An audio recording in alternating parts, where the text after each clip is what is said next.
یہ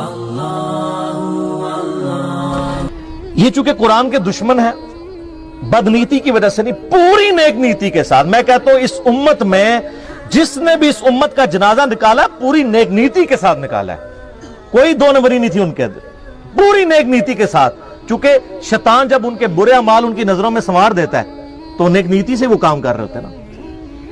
تو قرآن سے دور کرنے کے لیے انہوں نے لوگوں کو یہ کہنا شروع کر دیا کہ آپ جو ہے نا وہ عربی ٹیکسٹ کے اوپر نا ذرا غور کریں، اس کے اوپر ایمفسائز کریں. اور اس کے لیے پھر انہوں نے کئی ایک ہیلے بہانے گڑے. ایک تو موٹا سا جملہ کہ قرآن حدیث ڈائریکٹ نہیں پڑھنا گمراہ ہو جاؤ گے، یہ تو آپ نے اکثر سنا ہے. اچھا جو صحابہ کرام تھے وہ تو قرآن سنتے تھے، ان کے آنسو روا ہوتے تھے، چلے ان کے آپ کو یقین نہیں آتا. یہ جو گورے مسلمان ہو رہے ہیں، 2007 میں کلنٹن پاکستان آئے اور انہوں نے کہا کہ اسلام از دا فاسٹسٹ گروئنگ ریلیجن ان امریکہ. وہ قرآن جو ہے وہ تو ڈائریکٹ ہی پڑھ رہے ہیں گورے، انگریزی میں ترجمہ، اور ہم جو پیدائشی مسلمان اردو میں پڑھ کے گمراہ ہو جائیں گے. اور ہم بڑے فخریہ بتاتے ہیں جی بڑی تیزی نہ لوگ گورے مسلمان ہو رہے ہیں، فخریہ بتاتے ہیں نا. اور یہاں ہم کہانی کروا رہے ہوتے ہیں کہ ڈائریکٹ نہ پڑھنا گمراہ ہو جاؤ گے، اور ہم ایسے علماء کو سبحان اللہ کہہ رہے ہوتے ہیں. اگر کوئی یہودی عیسائی ہمیں کہنا قرآن نہیں پڑھنا گمراہ ہو جاؤ گے، وہ کہے گا اللہ کا دشمن ہے تو اس لیے کہہ رہا ہے. اور یہ جو یہودی مسلمان نما یہودی گھسے ہوئے ہیں ہماری صفوں کے اندر، یہ آپ کو کہتے ہیں آپ کو کوئی پرواہ نہیں ہے.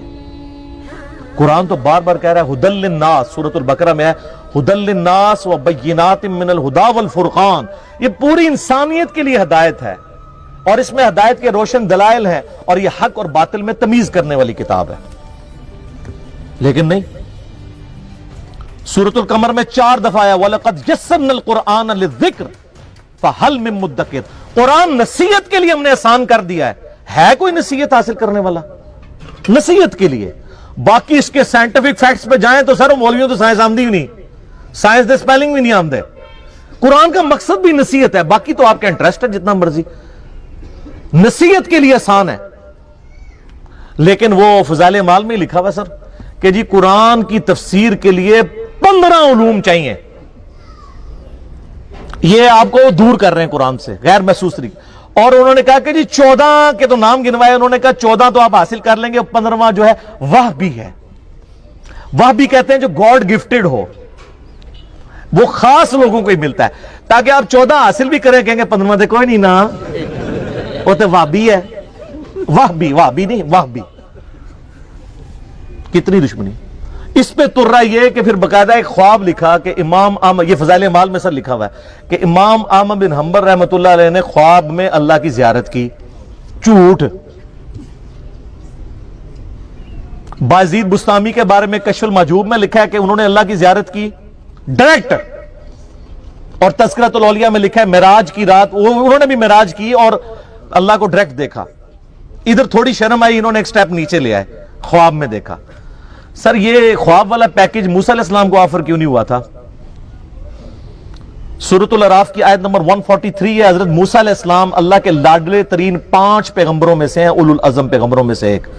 کہنے یا اللہ تجھے دیکھنا چاہتا ہوں. اللہ نے فرمایا تو نہیں مجھے دیکھ سکتا، بلکہ پہاڑ کی طرف دیکھ، اگر یہ قائم رہا تو سمجھ لینا تو بھی دیکھ سکتا ہے. اور وہ جل کر راکھ ہو گیا پہاڑ، اور موسیٰ علیہ السلام انڈائریکٹلی اس کے ایفیکٹ کی وجہ سے بے ہوش ہو گئے. لن ترانی، تو مجھے نہیں دیکھ سکتا. تو اللہ تعالیٰ کہہ سکتا تھا کہ بعد میں نے احمد بن حنبل کو خواب میں زیارت کرانی ہے، تو موسیٰ پھر خواب والا پیکج، میں کہتا ہوں آج بھی کہتا ہوں موسیٰ علیہ السلام کو خواب والا پیکج آفر ہوتا نا وہ لے لیتے. ہمارے محبوب صلی اللہ علیہ وآلہ وسلم کو خواب میں زیارت ہوئی ہے، جامعہ ترمذی میں حدیث ہے، بڑی لمبی حدیث ہے، جس میں وہ نبی علیہ السلام کی دعا ہے اللہم انی اسألک فعل الخیرات وترک المنکرات. میں نے کئی دفعہ بیان کی ہے، مشکات میں اس کا انٹرنیشنل نمبر ہے 748 جامعہ ترمذی کے حوالے سے. یہ پروٹوکول کسی کا نہیں ہمارے محبوب صلی اللہ علیہ وآلہ وسلم کے سوا. تو کہتے ہیں جی احمد بن حنبل نے خواب میں اللہ کو دیکھا تو اللہ تعالیٰ سے کہا یا اللہ میں تیرا قرب حاصل کرنا چاہتا ہوں، تو اس کے لیے سب سے بہترین ذریعہ کیا ہے؟ تو اللہ نے فرمایا میرا کلام. بالکل ٹھیک ہے، ہم بھی یہی کہتے ہیں، لیکن اگر کہانی شروع ہونے لگی ہے. تو احمد بن حنبل نے کہا کہ یا اللہ سمجھ کے یا بغیر سمجھ کے. ہائے ہائے، احمد بن حنبل پہ رہنا انہوں نے باقاعدہ ٹریننگ کی تھی اسی کہ کل اسی کہانی کرانی ہے، کل ہم نے کہانی کرانی ہے، آپ ذرا یہ بھی پوچھ لے, یہ لکھا ہوا ہے بھائی. اور پوچھ رہے کس سے؟ اللہ سے, جس نے سمجھ کے لیے پیغمبر بھیجا ساتھ, سب کچھ سمجھایا. وہ اس اللہ سے کسی کی جرت ہے یہ پوچھ لے کہ سمجھ کے کہ بغیر سمجھ کے؟ تو اللہ نے جواب دیا, خواہ سمجھ کے خواہ بغیر سمجھ کے. استغفر اللہ واتوب الیہ. میں کہتا ہوں جی اس جھوٹے پر اللہ کی لعنت جس نے یہ خواب گھاڑ کر امام احمد بن حنبل کی طرف منسوب کیا. اور احمد بن حنبل کو تو یہ سمجھ بغیر سمجھ کہنے کی ضرورت نہیں تھی, ان کو ویسے ہی عربی آتی تھی کہانی. انہوں نے کہا احمد بن حنبل جو پنجابی, پٹھان, سندھی یا بلوچ سن. یہ ہے جناب بابوں نے جو آپ کو تعارف کروایا. اور سر آپ کتاب اللہ کھولے تو سورہ صاد کی آیت نمبر 29 ہے, کتاب انزلناہ الیک مبارک. یہ وہ مبارک کتاب ہے جو ہم نے محبوب صلی اللہ علیہ وآلہ وسلم آپ کی طرف نازل کی ہے, لیدبروا آیاتہ, تاکہ لوگ اس کی آیات میں تدبر کریں اور نصیحت حاصل کریں اس سے عقل والے.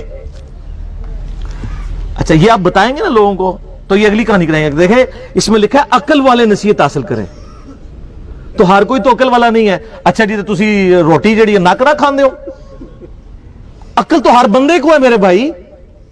جب قرآن کہتا ہے کہ عقل والے, تو اللہ تعالیٰ اس سے مراد لیتا ہے ادر دین مجذوب اور کلندر اور مجنون. تو کوئی بھی نہیں ہے ان میں سے, ہم میں سے کوئی ہے مجنون, کلندر یا مجذوب, چلا, پاگل؟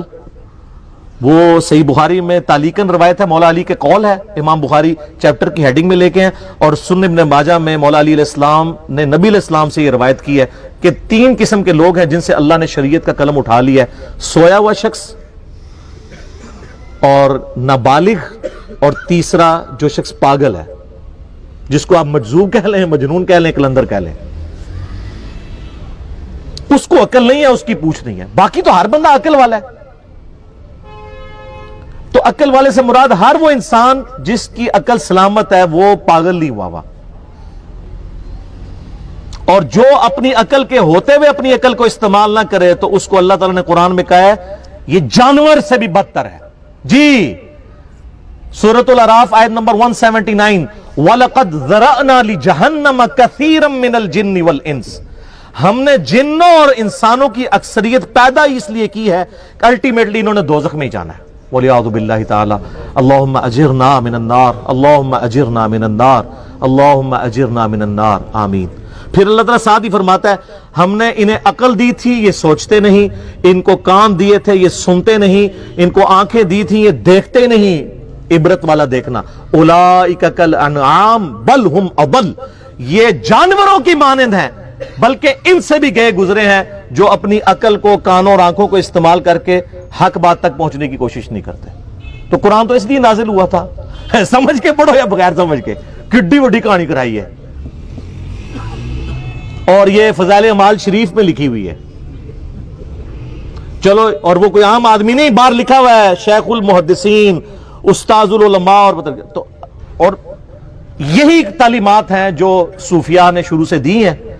اور ہم آپ کو رو رو کے بتا رہے ہیں کیا کہ مرنے سے پہلے اے مسلمان کر لے اس پہ غور. کتابوں کا خدا اور ہے, بابوں کا خدا اور.